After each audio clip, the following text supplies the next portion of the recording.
welcome to the Plant-Based Revolution podcast with your host, myself, Neil Damrell from My Lifestyle Coach. I want to thank you again for taking your time out of your precious day, for spending it with me, listening to me ramble. And thank you very much for everyone's feedback so far on the podcast. Support's been great. And if you haven't listened to any of the previous podcasts, then feel free to pop back and have a listen. Had some really good guests on. I've got some exciting guests coming up in the future. And if you haven't been kind enough to lend us a review on iTunes, then please head over to iTunes and lend us a review. Your feedback is very much appreciated, and we'll give you a shout out on the next episode. So today's episode, I'm just going to talk about calories and the importance of calories, regardless whether you're following a plant-based diet, whether that's completely vegan, vegetarian, meat-based, whatever you associate a plant-based diet with. It's still important to focus on calories, because I say this every day, calories are king. When people come to me, what diet should I do now? Should I cut out carbs? Is bread bad for me? The truth of the matter is you're consuming too many calories for your body requirements. If you are struggling with your weight and you've maybe put on a little bit of weight recently, then it's important to make sure you're aware of your calories, because regardless of whether this dessert is labelled as vegan, and we automatically think because it's vegan it's healthy. I've probably been a culprit of that in the past. Yes, it has more natural ingredients, but it's still going to be high in maybe fat, high in sugar, whether that's natural sugars and natural fats from maybe avocados. If your body doesn't require that amount of calories, you will be gaining weight, regardless of whether that is a vegan dessert or a dairy dessert, if you're trying to avoid dairy. So I always mention to a lot of people that if you're looking to lose weight, then focus on your calories to begin with, as opposed to anything else, before you even think about going on any diet, because diets never work, as I said before, because you just want what you cannot have. So focus on simple steps of counting your calories, and one of the best ways of doing that is trying to be accountable through a tracking app. So I recommend all my clients to go on to an app called MyFitnessPal. This allows me to monitor their calories, so I have full access to what they're posting on a weekly basis, so I can see whether they're under their calorie allowance in order to lose weight, or maybe excessive over the calorie allowance, and obviously it might be gaining weight. And also there's no room to hide, so if they are having a day off and they haven't filled out their diary, then I can maybe question them, what do they do at the weekend? Have they maybe overindulged and maybe undone all that hard work they've done throughout the week, and put on those extra few pounds they've lost during the week? So definitely recommend MyFitnessPal. Download that on the iTunes store or the Android app. It's a fantastic app to use.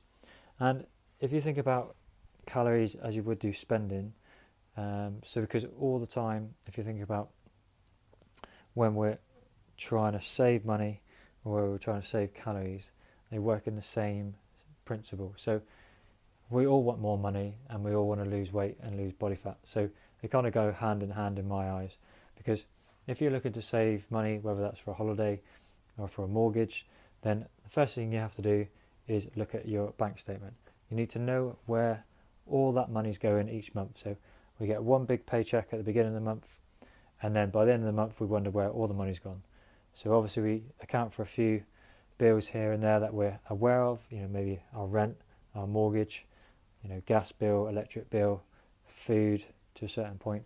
But maybe the big ones that we don't have really any control of over to a certain extent, and we know they're going to go out every month on a monthly basis for at least a few years. If you're on a fixed mortgage, for example, then that is something you cannot control. But eventually, when you look further down the list, you look at other elements. So how much have you spent on travel?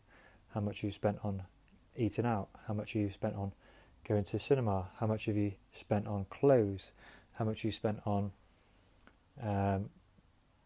extra treat. So you've maybe had a budget for your food for the week, but you might have had that extra coffee here and there on your way to work, that extra snack from the off license as you've gone through the day. And as the weeks go by, over that course of that month, you may think, Christ, I've spent £20-30 on coffee because I've treated myself to a coffee every other day for maybe £3 or £4 on my way to work. So when you look at that in a small section, that £3 coffee on the day might not seem like a lot, but over the course of a week and over the course of a month, that will be maybe £30. But then if you look at that over the course of a year, that could be £300 plus that you'll be saving just from cutting down on your coffee treat.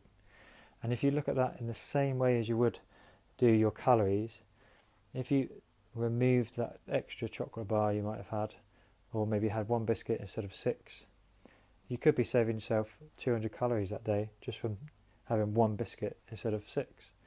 So those 200 calories on that day might not seem a lot because you still had a biscuit, so you think, oh, what's the point? I might as well just have a biscuit, and if I have one, I might as well have the whole packet. I've ruined my diet straight away because I've had one treat. Well, that actually is not the case. What you need to look at is think, right, okay, that biscuit was maybe 100 calories, 50 calories, whatever the brand is, whatever the calorie allowance is. But those 200 calories that you're saving by not having the rest of the packet is going to add up, because that's 200 calories you saved that day. You might not have biscuits every day to a certain point, but maybe that's 200 calories that week you saved on top of the other foods you consumed. So, that's 800 calories you saved that month. So that's 1,000 calories nearly you saved in that 1 month just by still having that one biscuit maybe once a week, but not having the packet for the whole week. So that over the course of the year, that is 12,000 calories you've saved just by consuming a few less biscuits as opposed to having the whole packet. So the key with sustainable weight loss, sustainable weight change, is long-term habits. So rather than thinking, I've not worked out today, I've ruined my diet, so I'm just going to go and eat everything I want because what's the point? I'm going to give up.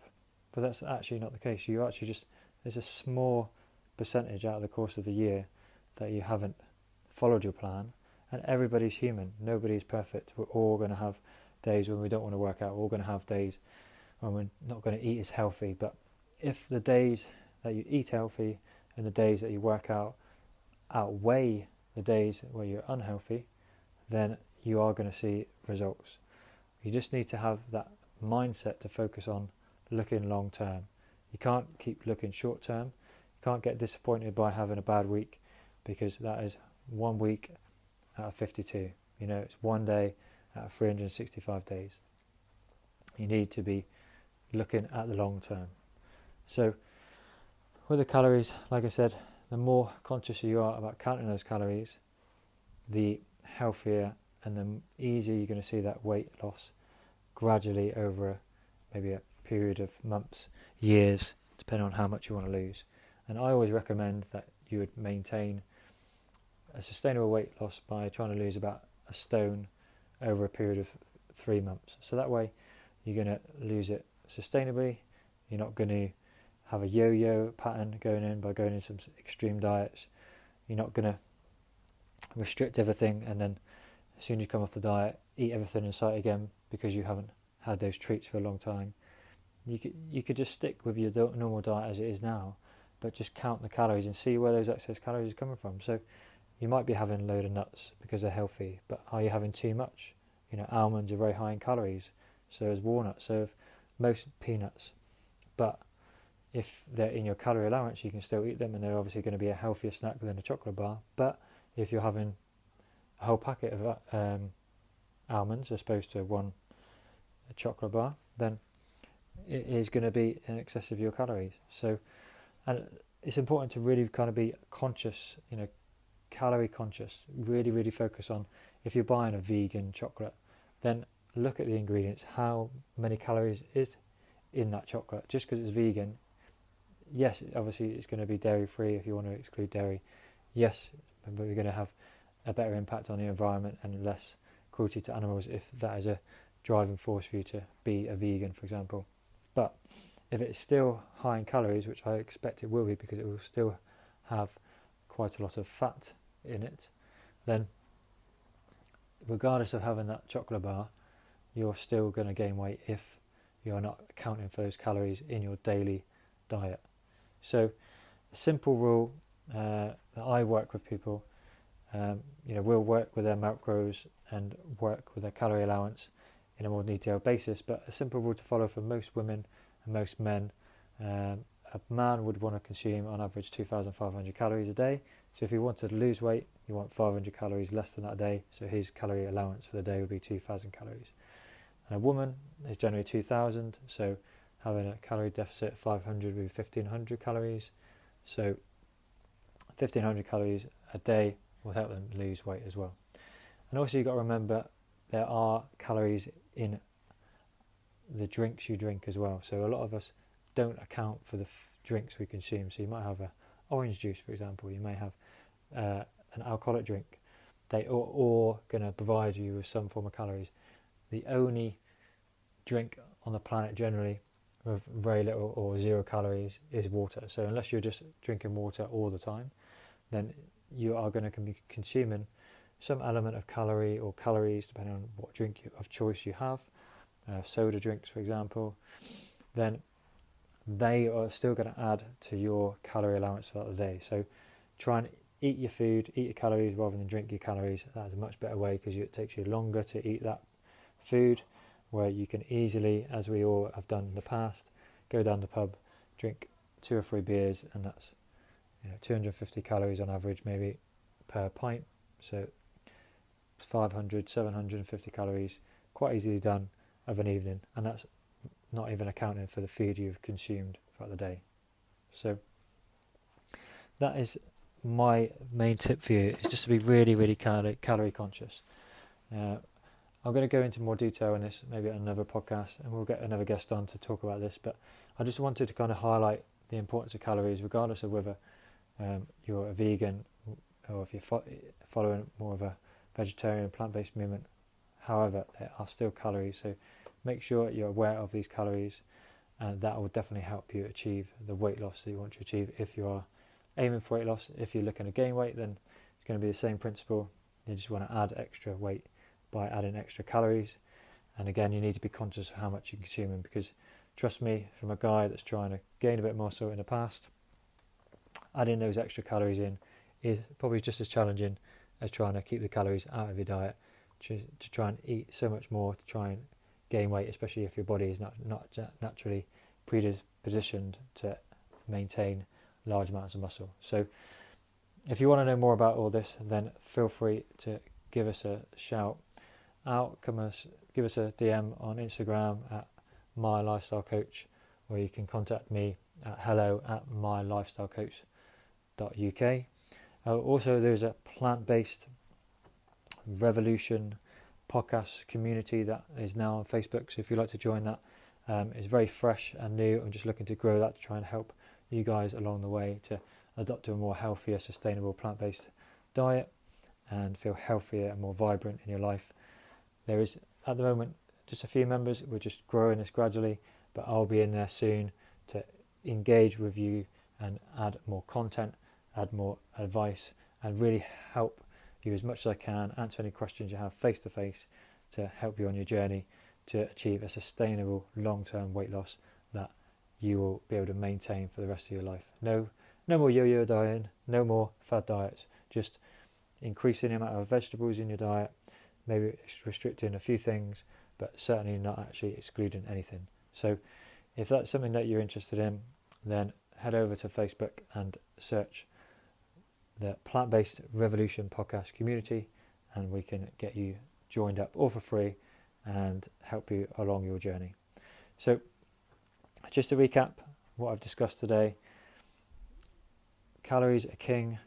Download MyFitnessPal to monitor your calories on a daily basis. It may seem regimental to do, maybe for a week or two, and it may get boring, but however, the more you do it, the more conscious you will be of your choices. So eventually, I don't advise anybody to calorie count all their life because it will be very boring and it will take away the enjoyment that food provides us. But if you focus on it for a good period of time, maybe a month, it will just help you be more conscious of your choices when it comes to choosing your meals, when you go out for a meal, when you buy your food at the supermarket. So focus on calorie counting, download MyFitnessPal, monitor that over the period of a good month, and be as honest as possible. The more honest with yourself, the better your results are going to be. If you put your head in the sand and don't count certain calories and then wonder why you're not losing weight, then you really need to take a good hard look in the mirror and say, look, I haven't really been honest with myself because I haven't really excluded or counted those calories that I consumed on those days. So hopefully that's been helpful for you. If you do have any questions, like I said, just send us a message. I'd love to hear from all the listeners and try and help you as much as I can and really build a community to help improve your relationship with food and help you achieve the weight loss and achieve the goals that you want to achieve long term in a sustainable, healthy way. So thank you very much for listening again. If you haven't done so far, please head over to iTunes and lend us a review. Send us a review. It would be really, really much appreciated. I'd like to know who's listening and give us some feedback. If it's negative, I'd love to hear about it as well, because it just allows me to grow and learn and provide you guys with more content. And also, if there's any topics that you'd like me to cover, any questions you might want to ask me, then feel free to send them my way, and that could be a podcast topic that we can focus on, not just help you, but all the other listeners along the way as well. So again, thank you very much for listening to the Plant-Based Revolution podcast. My name is Neil Damrell from My Lifestyle Coach, and we'll see you next time.